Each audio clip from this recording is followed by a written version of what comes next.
Muito bom dia, você que nos acompanha todos os sábados aqui na tela da SIC TV. Começando o nosso Viver Bem daquele jeito que vocês já sabem, né?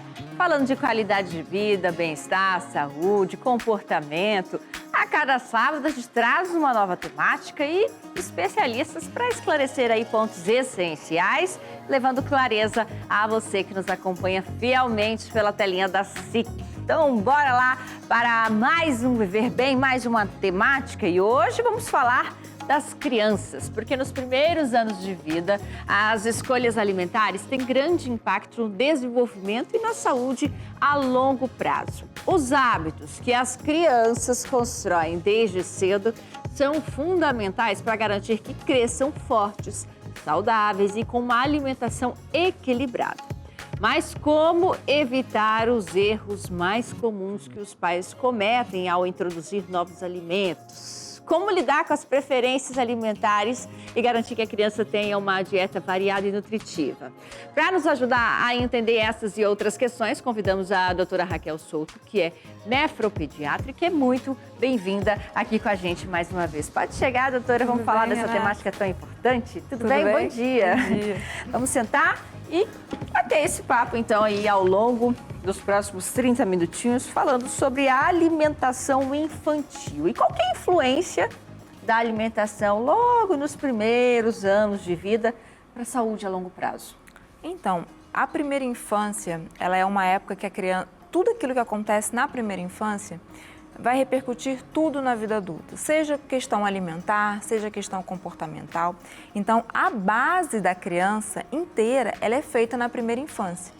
Então, quando a gente tem uma introdução alimentar efetiva, quando a gente consegue ter um aleitamento materno efetivo, a criança, mais para frente, ela não manifesta tanta seletividade alimentar, ela tem uma gama de escolhas, de gostos, e assim, gostos que tendem a ser mais saudáveis. Então, assim, isso vai repercutir lá na frente, lá quando é adulto, num quadro de hipertensão, num quadro de diabetes. Então, assim, é fundamental os pais, a sociedade de um modo geral, prestar muita atenção na questão alimentar na primeira infância. E quando que deve ser introduzida a alimentação complementar? Quais são aí os primeiros alimentos recomendados para a vida dessa criança? Então, os primeiros 6 meses, o que é mais recomendado é o aleitamento materno. Isso assim, sem sombra de dúvidas. Mas a gente sabe que N motivos, tem mães que não conseguem, e aí tem outros artifícios que a gente consegue suprir nesse primeiro momento. Mas a introdução alimentar, ela efetivamente, ela deve ser feita com 6 meses de vida.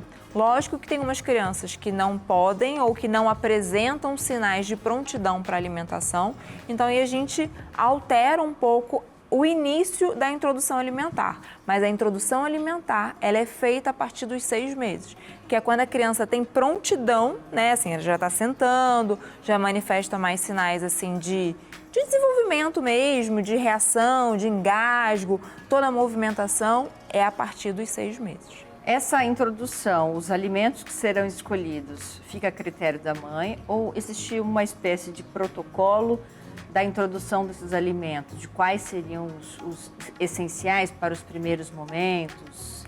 Então, no primeiro ano de vida, a cada semestre, né, os 6 primeiros meses, os 6 segundos meses, de 1 a 6, de 6 a 12 e assim sucessivamente, a criança ela tem uma necessidade tanto calórica, de proteína, carboidrato, leguminosa. Então, eu falo que sempre assim, a gente orienta, né? Assim, a gente fala, olha, o prato da criança, ele tem que ser um prato colorido, ele tem que ser um prato apresentável, porque assim, muitas mães, tipo assim, eu vou fazer sopa, vou bater porque não consegue comer, e isso acaba dificultando. Então, assim, o prato da criança com 6 meses, ele deve conter os mesmos componentes que a gente adulto deveria ter, que muitas vezes não tem, que é a proteína, o carboidrato, a leguminosa. E aí, na introdução alimentar, a gente explica para a mãe. Porque assim, eu vou falar, é leguminosa. O que é leguminosa? Muitas vezes a gente não sabe. Que é o feijão, que é o grão de bico. Então, assim, a gente explica para a mãe isso. Proteína, que pode dar a carne, pode dar o frango, pode dar o ovo. E a gente tem muita repercussão com relação ao ovo, que antigamente não era recomendado. Então, assim, tudo muda, né? Assim, ao passar dos anos, A gente vai estudando, a gente vai vendo os benefícios de inúmeras coisas e a gente vai mudando isso ao longo dos anos. Mas o principal é que seja uma alimentação balanceada e que tenha todos os componentes. A amamentação, doutora, vai interferir de alguma forma no paladar dessa criança da vida adulta? Se é uma criança que mamou mais, mamou menos ou não mamou no aleitamento materno, isso interfere ou é uma questão mais de formação e desenvolvimento mesmo da saúde da criança? Então, o que acontece? O aleitamento materno, ele é extremamente benéfico. O leite materno, ele é o melhor alimento para o bebê. Mas assim, hoje em dia a gente já tem mais fórmulas, mais qualificadas que antigamente. Então assim, a questão propriamente dita, mais para frente, não tem tanta interferência. Ah, então você está dizendo que tanto o complemento quanto o aleitamento materno são iguais? Não, jamais. Mas assim, a gente precisa também ter essa informação, porque a mãe que não pode amamentar, ela tem que entender que ela também tem os mesmos benefícios. Então, assim, o aleitamento materno, ele é efetivo porque ele pega toda a questão de anticorpo da mãe e, assim, é um leite que vai se adequando à necessidade da criança ao longo do tempo. Então, assim, tem seu benefício. Mas, assim, dizer que a criança que teve um aleitamento materno vai ter XYZ diferença mais efetiva, que vai repercutir na vida propriamente dito, é um pouco complicado de falar. E os erros mais comuns aí que os pais cometem nessa fase da introdução dos alimentos para o bebê? Então, os erros mais comuns. Primeiro, é achar que a criança ela não deve ter uma alimentação saudável. O que é isso? A bala é comida de criança, o doce é comida de criança, a criança tem que comer muito, a criança tem que ser fofa, gordinha, para parecer saudável. E a obesidade, ela não é saudável. E outra coisa, muitas vezes, assim, a criança com 6 meses, ela tem um aleitamento materno efetivo. Quando ela vai introduzir a alimentação, você senta com a criança, você usa uma colher, você usa um prato. Então, assim, é totalmente diferente. Então, é lógico que você tem uma introdução alimentar e tem uma certa dificuldade. Tem crianças que são super fáceis, mas tem crianças que têm uma certa dificuldade. Ou questão de paladar, ou questão de toque. Tem umas crianças que não aceitam alimentação na boca, outras tem aquela questão mais do toque, dela levar, enfim. E nessa dificuldade, os pais acabam tendendo a ouvir pessoas leigas, do tipo: faz mingau engrossado, seu menino está muito magro, seu menino, é porque essa pediatra não sabe de nada, é porque o especialista não entende. Então acaba tendendo a cair nesses erros. E outra, o alimento para a criança, quem tem que dar é os pais ou com autorização dos pais. Por quê? Só o pai, a mãe, a avó, assim, a rede de apoio da criança, que sabe se a criança é alérgica a alguma coisa, se não é. Então, assim, as pessoas acabam interferindo demais no aleitamento, na alimentação da criança, e isso acaba que atrapalha imensamente. Muito bem, a gente vai seguir falando sobre este tema depois do intervalo, que é bem breve, então você de casa, não saia daí.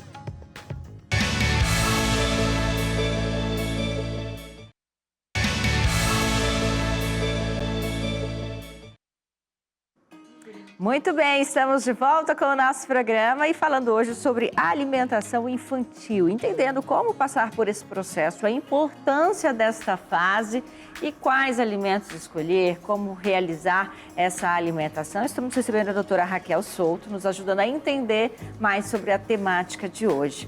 Doutora, em que idade, em que fase ali a criança normalmente ela já deveria ter uma certa independência para manusear os talheres, para comer, para conseguir mastigar aquele alimento? Tem um parâmetro? Então, tem, e isso é muito importante porque a criança, ela consegue adquirir desenvolvimento se ela é estimulada.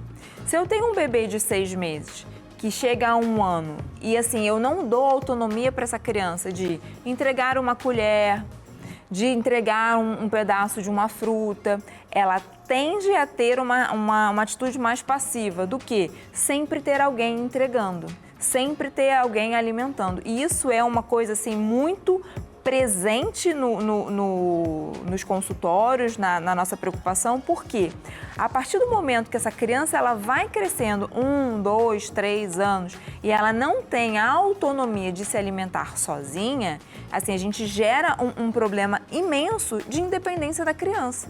Porque um exemplo, a criança que tem 2 anos, 3 anos, ela não vai comer na mesma velocidade que a gente come.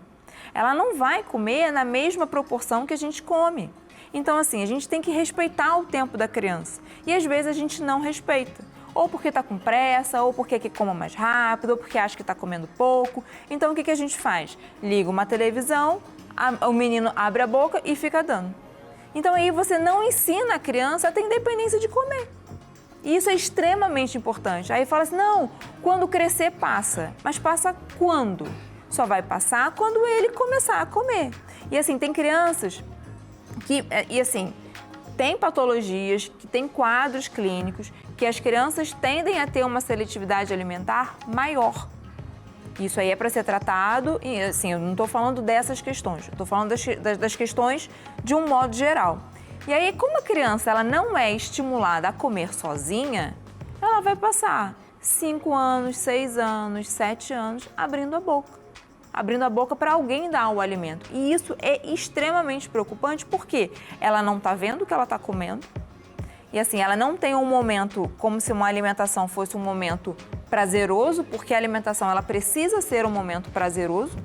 E isso só piora ao longo do tempo. Porque se não der um fim, tipo, olha, a partir de hoje a gente vai esperar, não tem problema, seu alimento está aqui, sua comida está aqui, você precisa usar o garfo, você precisa usar a faca, porque assim, a gente só aprende fazendo. Eu não sei dirigir carro se eu não entrar no carro e treinar até aprender. Isso é a mesma coisa com qualquer coisa, inclusive com alimentação. A gente sabe que é normal criança rejeitar alguns alimentos. Mas como que eu vou lidar com isso sem forçar, doutora? Ou até aquela criança, não quero comer. E aí? Vou enfiar na marra, vou deixar com fome, vou fazer o quê? O que acontece? Quando a criança ela é menor, ela tem uma quantidade, uma necessidade energética muito maior. Então as crianças elas comem mais. Quando elas vão crescendo, ali com 1 ano e pouco, há uma necessidade menor da alimentação. E aí, o que os pais estão acostumados? Os pais estão acostumados com a criança bater um pratão, comer, nananã. E nesse momento, a criança ela começa a diminuir. E aí tem uma preocupação dos pais, ela tá com fome, ela não quer comer. Aí começa, come menino, ou anda pela casa com um prato de comida, ou força a criança a comer. Aí a criança tá lá fazendo ânsia de vômito e você forçando a criança a comer. Isso é a pior coisa do mundo. Porque assim, se eu adulto não quero comer, eu não como. Porque eu não tenho sinal de, não tenho vontade, eu não tenho fome. E uma grande coisa que acontece, ele não come nada, ele não come nada. Aí a gente vai fazer o cardápio alimentar da criança. Café da manhã, achocolatado, com pão, com biscoito, 10 horas, um iogurte. Essa caloria que você pega ali do café da manhã ao lanche, muitas vezes, dependendo da quantidade, equivale ao dia inteiro, energeticamente. Então a criança vai comer? Não vai. Mas ela só comeu só um bolo. A quantidade de caloria que tem num bolo é uma refeição. Então ela vai comer?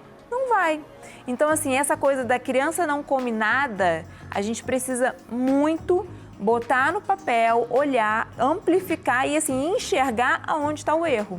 Porque na maioria das vezes não é que a criança não come nada, ela come de uma forma errada, justamente por aquele problema que a gente estava falando. Da correria, do não come, eu tô com medo de vai emagrecer.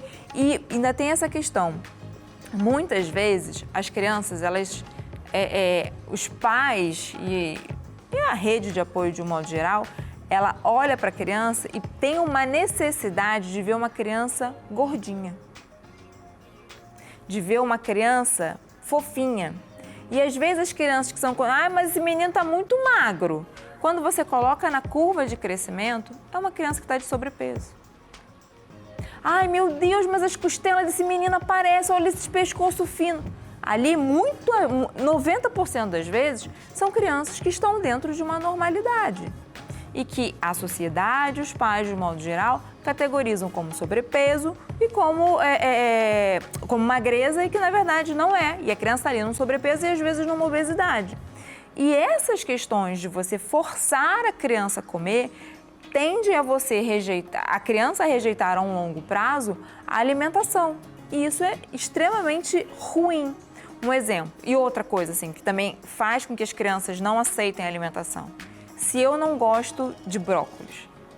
Como que eu vou fazer o menino comer brócolis se eu não gosto de brócolis? É repetição daquilo dentro de casa, É né, repetição daquilo dentro de casa. Então, assim, se meu prato tem pizza, hambúrguer, como que o menino vai comer brócolis, arroz, nananã? Então, assim, nós precisamos ser exemplos também. Eu falo que quando a gente tem um filho, a gente é levado a tender a melhorar os nossos hábitos, a melhorar hábitos de alimentação, exercício físico, enfim. Então, a gente precisa dar o exemplo. Ele está comendo, tem que comer junto. E assim, mesmo que eu não goste, é cara de paisagem, como se aquilo ali fosse a coisa mais gostosa do mundo. Porque assim, eu posso não gostar, mas não significa que ele não vá gostar. E na introdução alimentar, as crianças, elas costumam fazer caras feias, assim, para aquilo que é apresentado. Mas não é porque não gosta. É consistência, é um alimento sólido, é uma colher na boca. É algo novo. É algo novo. A criança está sentada, tipo, ela não está mais deitada para amamentar ou para, enfim, um complemento. Então tem toda uma mudança de cenário. Então ela tende a ter uma rejeição com aquilo ali. Mas isso aí não deve ser feito de uma forma imposta.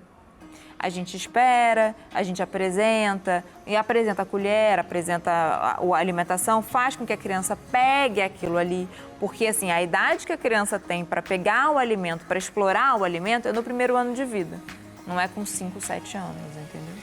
Muito bem, a gente vai seguir falando sobre este tema, inclusive como identificar intolerâncias, alergias, depois do intervalo, que é bem breve, você de casa não saia daí.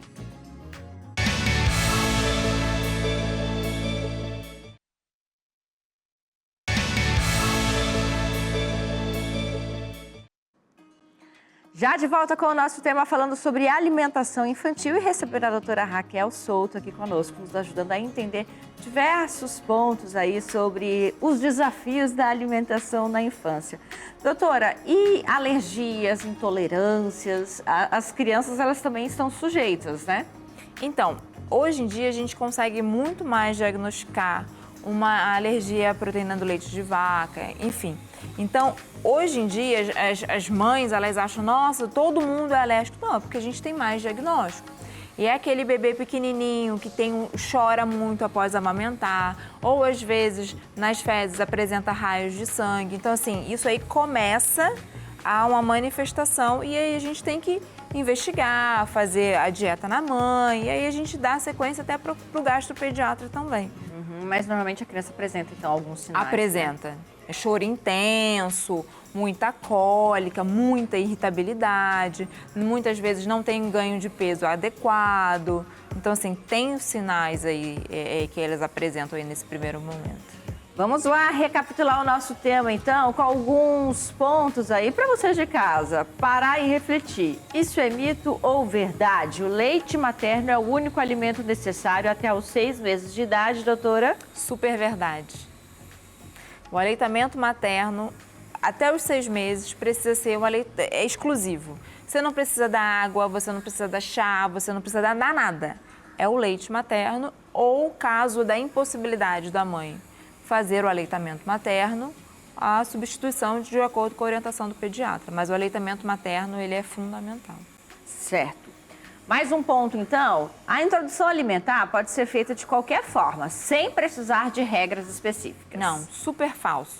Porque a partir do momento que eu faço uma introdução alimentar de qualquer forma, eu tenho sérios riscos de ter uma criança seletiva, de ter uma criança que tem erros alimentares importantes que podem levar tanto à desnutrição quanto à obesidade. E hoje a gente está vendo a quantidade de crianças obesas. Se você olha na porta das escolas, nas entradas, nas saídas, a gente não tem a mesma quantidade de criança que a gente tinha antigamente. Então, assim, é um problema efetivo, é um problema que está acontecendo e, assim, não se trata de uma criança gordinha só esteticamente. É saúde, são crianças cada vez mais vindo com quadros de diabetes, cada vez mais vindo com quadros de hipertensão, cada vez mais cedo crianças precisando ser tratadas com o quadro da obesidade. Então, o erro alimentar que é feito ali na primeira infância está gerando problemas sérios e, assim, é um problema de saúde pública real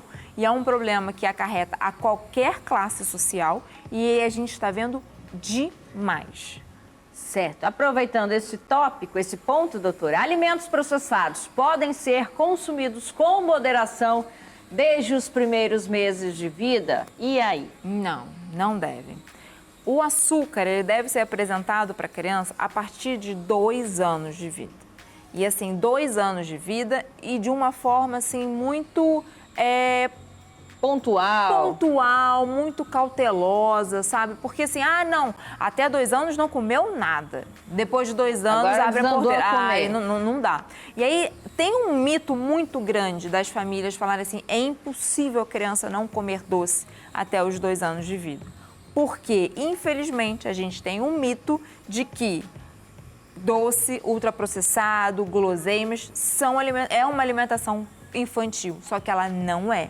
Só que assim, a gente tem um mercado que é muito tendencioso, são alimentos que têm personagens, são alimentos que chamam a atenção das crianças, mas de forma nenhuma esses alimentos são para ela. A gente comete esse erro culturalmente, né? Quando vê ali uma pessoa, um adulto que se alimenta mal, a gente sempre solta, tem um paladar infantil, mas na verdade não era para ser um paladar infantil, porque esses alimentos não eram destinados para as crianças. Jamais, né? E assim, as mães, eu vejo muito no consultório, quando vão buscar em quadros de obesidade, para emagrecimento, ela fala, doutora, mas eu tenho uma dificuldade muito grande de emagrecer porque eu tenho uma criança em casa. Essa frase, ela é muito falada, ela é muito dita, mas assim, ela é uma frase completamente errada. Porque assim, na casa onde tem criança, não precisa ter o biscoito recheado, não precisa ter o refrigerante, não precisa ter nada disso, que isso aí não é alimentação a ninguém, muito menos para uma criança. Boa. E crianças que rejeitam certos alimentos podem ser incentivadas a aceitá-los sem pressa? Sem pressa, assim, a gente não precisa ficar impondo. Às vezes a criança não gosta e tá tudo bem. Não gosta, às vezes, de banana, mas gosta de mamão, gosta de pera, gosta de laranja. E aí, num outro momento, você vai e apresenta novamente. Até porque, assim, a gente, quando está na introdução alimentar, a gente precisa apresentar o mesmo alimento cerca de 10 a 15 vezes para falar que a criança gosta ou não. Porque, assim, tem aquela questão da consistência, da colher, da mão. Às vezes, tem criança que é mais agonienta, não gosta de pegar. Então, assim, para falar, eu não gosto, você tem que ter exposição aí de 10 a 15 vezes e às vezes a criança realmente não gosta e não tem problema nenhum, oferece outra coisa, entendeu? Não precisa, a criança não gosta de banana, vou dar uma batata frita, entendeu? Não tem essa necessidade. Por último, suplementos vitamínicos são necessários para todas as crianças, independente da alimentação. Somos uma geração que tomou muito aquele negocinho famoso, né? Esse menino tá magro, tá sem apetite, vamos tomar. Tem que tomar mesmo, doutora? Então, nossa, isso aí assim também é muito comum. Eu preciso de uma vitamina para abrir o apetite. A criança, ela tem a necessidade dela. Então, se você tem uma alimentação efetiva, você não precisa abrir apetite. Você não precisa. Então, no lugar de ter a preocupação de dar algum suplemento, a gente tem que ter a preocupação de fazer uma introdução alimentar efetiva. Existem componentes que são obrigatórios de reposição, que é o ferro, a vitamina D, ao longo aí do primeiro ano de vida, até os 2 anos de vida, e a gente só suplementa a criança naquilo que tem carência. Hoje em dia a gente tem uma sociedade que tem muita questão de suplementação, tanto questão adulta, soroterapia, XYZ, então acaba que isso é muito banalizado, mas na verdade assim, a gente só suplementa individualmente e de acordo com a necessidade, exceto o ferro, a vitamina D, que é praxe para todas as crianças que a gente precisa fazer. Muito bem, doutora, a gente vai encerrar por aqui, mas eu quero agradecer muito sua participação com a gente mais uma vez, inclusive, né, vamos deixar aí suas redes.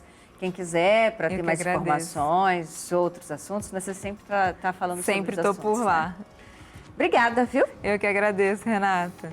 E a gente também agradece a você de casa que permanece conosco aqui, sempre ligado na tela da SIC TV. Encerramos por aqui o nosso Viver Bem, mas sábado estamos de volta. Tchau, gente!